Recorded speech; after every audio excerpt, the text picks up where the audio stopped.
मला वाटतं 2 वेळेला शेतकरी त्या केंद्रावरती गेल्यानंतर शेतकऱ्याची सरसकट शेतकऱ्याची कर्जमुक्ती आम्ही केली होती। दुर्दैवाने त्याच्यानंतर कोरोना आला म्हणून नियमित कर्ज परतफेड करणाऱ्यांचे 50,000 रुपये प्रोत्साहनपर राशी होती ती आम्ही द्यायला सुरुवात केली आणि आमचं सरकार पाडलं गेलं। एकूण जर का अर्थसंकल्प पाहिला तर 7-12 तर कोरा झालेला नाहीच आहे। लाडक्या बहिणींचं जे काय भरीव 2100 रुपये देणार होते त्याचा कुठे उल्लेख नाही आहे। कॉन्ट्रॅक्टरसाठी मात्र ठोस योजना आहेत, म्हणजे प्रत्येक ठिकाणी अगदी डिटेलमध्ये त्याचा कुठून कुठे मार्ग किती होणार आहे, किती कोटींचा होणार आहे, या कॉन्ट्रॅक्टरसाठी ठोस योजना आहेत। शेतकऱ्यांसाठी आणि बाकी म्हणजे कामगार असतील, शेतकरी असतील यांच्यासाठी मात्र हा फसवा अर्थसंकल्प आहे। थोडक्यामध्ये विकासाचं मृगजल दाखवणारा हा अर्थसंकल्प आहे। प्रत्येकाला आता काही दिवसानंतर कळेल की या अर्थसंकल्पाने त्याच्या आयुष्यात काय फरक पडणार आहे। मला असं वाटतं एकतर राज्याची आर्थिक परिस्थिती ही कशी आहे हे सगळेजण जाणतात।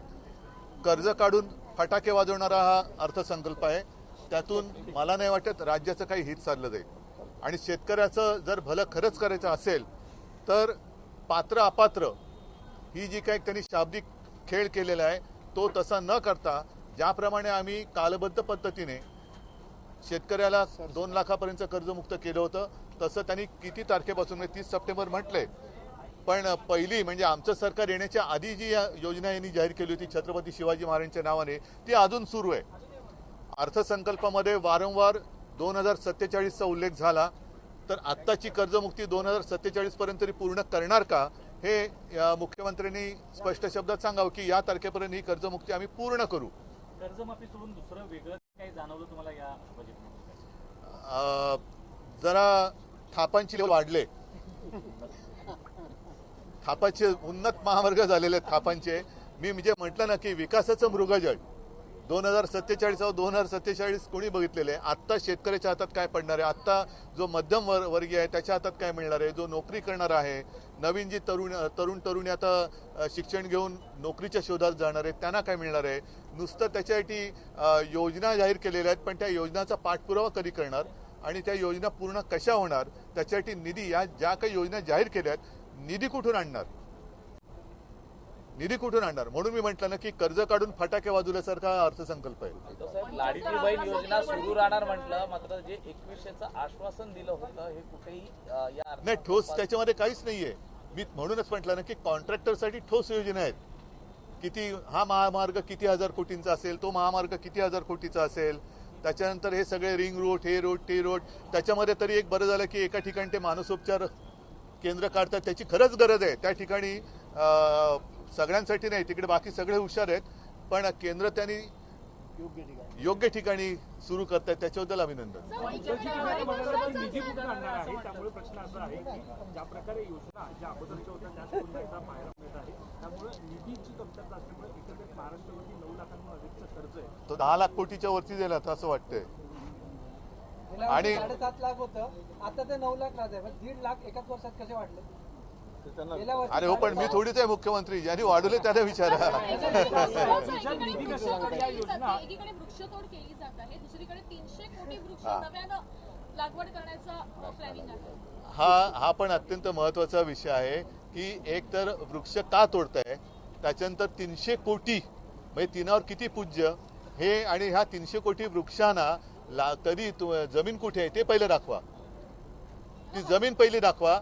जसं एखाद्या प्रकल्पासाठी जमीन तुम्ही ॲक्वायर करता, शेतकऱ्याला असेल किंवा इतर सगळ्यांना तिकडनं उद्ध्वस्त करता, एखादं बंदर असेल किंवा काही असताना शेतकऱ्यांना तिकडून हुसकावून लावता, तसं तुम्ही वृक्ष लागवडीसाठी कुठे तुम्ही जमीन आहे ती दाखवा, पहिली नकाशावर दाखवा, आणि तिथे रिझर्वेशन काही आणणार आहात का? एखादा उद्योग आणताना रिझर्वेशन आणलं जातं, तसं वृक्ष लागवडीसाठी 300 कोटी बोललात ना तुम्ही, 300 कोटी वृक्ष लागवडीसाठी त्या जमिनीसाठी रिझर्वेशन आणणार आहात का?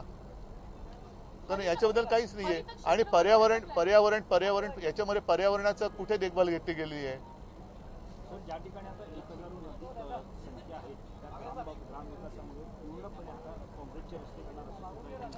बरं, आता हे कॉन्क्रीटचे रस्ते करताना सिमेंट कॉन्क्रीट कोणाकडनं खरेदी करणार हे उघड आहे, हे उघड आहे। कारण मी आमच्या महापालिकेच्या निवडणुकीच्या संदर्भात जी शिवाजी पार्कवरती सभा झाली त्याच्यात बोललो होतो की जवळपास 60 ते 70% सिमेंटचा पुरवठा हा एकाच कॉन्ट्रॅक्टरच्या विविध कंपन्यांकडनं घेतला जातो. म्हणजे ही कॉन्ट्रॅक्टरची धन करणारा हा अर्थसंकल्प आहे. कोणी मागितलेत रस्ते एवढे, आणि या रस्त्याने जायचं तरी कुठे आणि जाऊन करणार तरी काय? बुलेट ट्रेन करणार, पण बुलेट ट्रेननी मुंबईचा माणूस अहमदाबादला जाऊन करणार काय? त्याच्यामुळे आत्ता जी गरज आहे त्या गरजेसाठी या अर्थसंकल्पात काही हाती लागते असं मला काही दिसत नाहीये. हा अर्थसंकल्प योजना तर सुरू राहणार आहे, पण ह्याच योजनेचा लाभ अनेक लाडक्या भावांनी देखील घेतलेला आहे. त्यामुळे ह्या सरकारची अनेक मोठ्या नाही बघा, आता हा थोडा विषय वेगळा आहे. आता आपण अर्थसंकल्पावरती बोलताना मला असं वाटतं कर्ज असताना आता ही जी नवीन निधी घेतली जाणार आहे आणि वेगवेगळ्या नाही, हा निधी आणणार कुठून? म्हणून मी परत सांगतोय की कर्ज काढून दिवाळी साजरी करण्यासारखा हा अर्थसंकल्प आहे. शेवटी हे कर्ज हे 2047 साल दाखवूया तोपर्यंत यांचं सरकार टिकणार नाहीये, भाजपा टिकणार नाहीये. मग 2047 पर्यंत जे काही कर्जाचा डोंगर राज्यावरती लादणार आहेत ते कर्ज फेडणार कोण, कसं फेडणार? आणि आता कॉन्ट्रॅक्टरची धन करण्यासाठी जसं गेल्या अर्थसंकल्पामध्ये होतं तसंच या अर्थसंकल्पात सुद्धा नुसते रस्ते, महामार्ग, पण आता जे शिकले सवरलेले तरुण आहेत, तरुणी आहेत, त्यांना नोकरीसाठी काय तुम्ही उद्योग आणताय? AI म्हणजे काय, नेमकं कशात त्याच्यात नोकऱ्या मिळणार आहेत? ह्या कुठेही त्याच्यात सविस्तर उल्लेखच नाहीये. हा जो अर्थसंकल्प मांडला आहे हा अर्थसंकल्प सर्वसामान्य कंत्राटदार की उद्योगपती कोणासाठी दिलासा आहे? नाही, सगळ्यांसाठी आहे. आणि कर्जमाफीचं सुद्धा मी शेतकऱ्यांना सांगेन की हे लबाडाघरचं आवतण आहे. अजूनही त्यांनी 2017 का काही साली जी केली होती छत्रपती शिवाजी महाराजांच्या नावाने कर्जमुक्ती, ती चालू आहे. ती योजना अजून चालू आहे. ती कधी ती पूर्ण करणार? आम्ही सुरू केली आणि कालबद्ध पद्धतीने पूर्ण पण केली. मात्र यांची ही योजना, ती योजना अजून चालू आहे. मग आत्ताची योजना नेमकी कधीपासून कर्ज मुक्त व्हायला शेतकरी सुरू होईल आणि त्याच्यानंतर ही कर्जमुक्ती कधीपर्यंत पूर्ण होईल का ती सुद्धा 2047 पर्यंत चालू राहील? आणि शेतकऱ्याचा 7/12 कोरा करण्याचं तुमचं जे एक आश्वासन होतं ते आश्वासन का नाही पूर्ण केलं? राहुल गांधी यांनी ऊर्जा सुरक्षेसंदर्भात प्रश्न उपस्थित केले. आता तो याच्या अर्थसंकल्पाशी मुंबई गोवा महामार्गाचं काम पूर्ण होण्याआधीच प्रवाशांना टोल भरावा मानसोपचार तज्ञ सर मुंबई गोवा महामार्गाचं काम पूर्ण होण्याआधीच प्रवाशांना टोल भरावा लागणार आहे. हो, नाही, हे सगळं जे बघतोय हा सगळा कारभार संपूर्ण जनता डोळे उघडे ठेवून बघत आहे. आज सुद्धा मराठवाड्यामध्ये रोज सरासरी 3 शेतकरी आत्महत्या करत आहेत. अशी शेतकऱ्यांची परिस्थिती वाईट आहे. गेल्या 2-4 महिन्यापूर्वी पावसाळ्यामध्ये आपत्ती मागून आपत्ती मराठवाड्यावरती कोसळली होती, महाराष्ट्रावरती कोसळली होती. त्या आपत्तीसाठी जी रक्कम या सरकारने जाहीर केली होती ती रक्कम शेतकऱ्याच्या हातात किती मिळाली याचा पहिल्यांदा आम्हाला त्याची माहिती दिली पाहिजे. त्याचं पूर्ण सविस्तर अभ्यास करून जर का मुख्यमंत्र्यांनी माहिती दिली, त्यांनी ते सांगितलं तर ज्याची जमीन वाहून गेली त्याला 3 लाखापर्यंत मदत करणार. ते 3 लाख दिले गेले का? इतर शेतकऱ्यांना जे काही मदत त्यावेळेला त्यांनी जाहीर केली होती ती दिली का?